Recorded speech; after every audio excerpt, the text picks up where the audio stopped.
ሰሞኑ የአርሲን ግጭት እንውሰድ። የአርሲ ግጭትና የአንዳንድ ሰዎች የኮሙኒኬሽን ዘዬ አሳፋሪ ነው። አርሲ ውስጥ የነበረው ችግር ምርጫውን ለማደናቀፍ ከፍተኛ ዝግጅት ተደርጎ ነበር። እዚህ አዲስ አበባ የሃይማኖት ተቋማት ውስጥ ሳይቀር ቦምቦችና ክላሾች ስንይዝ ነበር። በየቦታው አዲስ አበባ ቦምብ ይጣላል፣ ባህር ዳር ቦምብ ይጣላል፣ ጎንደር ቦምብ ይጣላል ተብሎ ሰፊ እንቅስቃሴ ነበር። ታስታውሱ ከሆነ ጎንደር ተማሪዎች ላይ ቴሌቪዥን እያዩ ቦምብ ፈንድቶ ሰው ገሏል። ተማሪዎች ፖለቲከኛ አይደሉም። ምናልባት የዚህ መንግስት ተቃዋሚ ሊሆኑ ይችላሉ። በሐሳባቸው ማንነታቸው ሳይለይ ዝም ብሎ ቦምብ ጥሎ ሰው መግደል ምን አይነት ፖለቲካና እውቀት እንደሆነ አይገባኝም። ልክ እንደዚሁ የምርጫ ጣቢያዎች ላይ ከፍተኛ ጥንቃቄ ስለነበረ ያቃታቸው ኃይሎች ህዝቡን ሊያጠቁ ወደ አንድ መንደር ሄዱ። አርሲ ውስጥ እዚያ መንደር ህዝብ የሚከላከል ኃይልና ህዝብ የሚያጠቃ ኃይል ተጋጠመ። በጥቅሉ አርሲ በነበረው ግጭት ህይወታቸው ያለፈ 11 ሰዎች ናቸው። ከ11ዱ ሰዎች 8ቱ ሚሊሻና ፖሊስ ህዝባቸው እንዳይገደል ተፋልመው ህይወታቸውን ገብረው የብዙ ንጹሃን ዜጎችን ህይወት የታደጉ ናቸው። እነዚህ ፖሊስና ሚሊሻዎች ክብር አይገባቸውም? እነዚህ ፖሊሶች፣ ሚሊሻዎች ቤተሰብ የላቸውም? ልጆች የላቸውም? ለኛ ሞተው ሲያበቁ እነሱ እንደማወደስና እንደማመስገን የነሱ መስዋዕትነት ማራከስ በብዙ ፖለቲከኞች ይታይ ነበር። አሳፋሪ ነው፣ አሳፋሪ ነው። በእርግጥ 3 ንጹሃን ዜጎች በዚያ ግጭት ውስጥ ሞተዋል።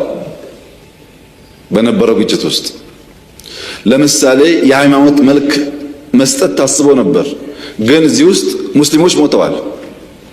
ባይዘው ሙስሊሞች የሞቱት በንጹሃን ዜጎች ብቻ አይደለም። ህዝብ ለመታደግ እየተፋለሙ የሞቱ ሚሊሻና ፖሊሶች ሙስሊሞች አሉበት። ምኑ ነው ሃይማኖት ግጭት? ሰው እንዳይመታ እየተዋደቀ ያለን ሰው በሃይማኖት ጥላ መውቀስ ተገቢ ነው? ነገሩስ በወጉ በቅጡ ሳይገነዘቡ ማራገብስ ተገቢ ነው? ይሄ አይጠቅመንም። ከዚህ የሚገኝ ፖለቲካል ትርፍም አያዋጣም። የሞተው ወንድማማች ነው። ከዚህኛውም ከዚያኛውም እምነት ሊሆን ይችላል።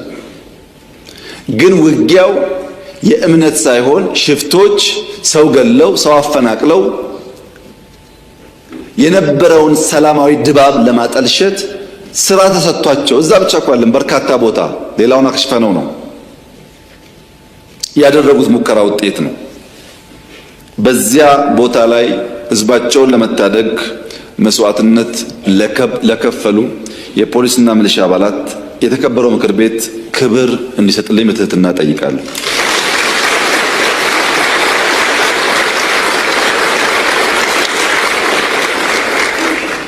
ጀግኖችን በዚያ መንገድ ማስታወስና ማወደስ የሁላችን ባህል ካልሆነ ሰላማት ኢትዮጵያን ማየት አንችልም። በዚህ ጉዳይ የተሳተፉ 22 ተጠርጣሪዎች በህግ ቁጥጥር ስር ይገኛሉ። በርካታ የአባባሱ ሰዎችም እንዲሁ ተይዘዋል። የተፈናቀሉ ከ90% በላይ ተመልሰዋል። የቀሩትን በቅርቡ ይመለሳሉ። በነበረው ግጭት ሸሽተው የወጡ ሰዎች ነበሩ። እነሱ ወደ ቦታቸው ይመለሳሉ። በዚሁ አጋጣሚ ማስጠንቀቅም አደራማት የምፈልገው አዲስ አበባ ተቀምጣችሁ ጫት እየቃማችሁ በሌላችሁበት ቦታ በሶሻል ሚዲያ የምታራግቡ ሰዎች ጥንቃቄ አድርጉ። እዚህ ሆኖ ባላጣራ ጉዳይ የሚያራግብ ሰውንና እዛ የሚጋጨውን ሰው ለይተን አናይም። የምታውቀውን ያየኸውን የመንግስትም ጥፋት ከሆነ ግለጥ፣ ችግር የለውም። የማታውቀውን ያልነበርክበትን ቦታ እስላም ነው፣ ክርስቲያን ነው፣ አማራ ነው፣ ኦሮሞ ነው እያልክ የግሩፕ ጨዋታ መጫወት ግን አስፈላጊ አይደለም። በጥቅሉ ስለሚጎዳን ጥንቃቄ ብታረጉ ጥሩ ነው። አጋጣሚ ሆኖ ስለተመረጠን ማለት ነው።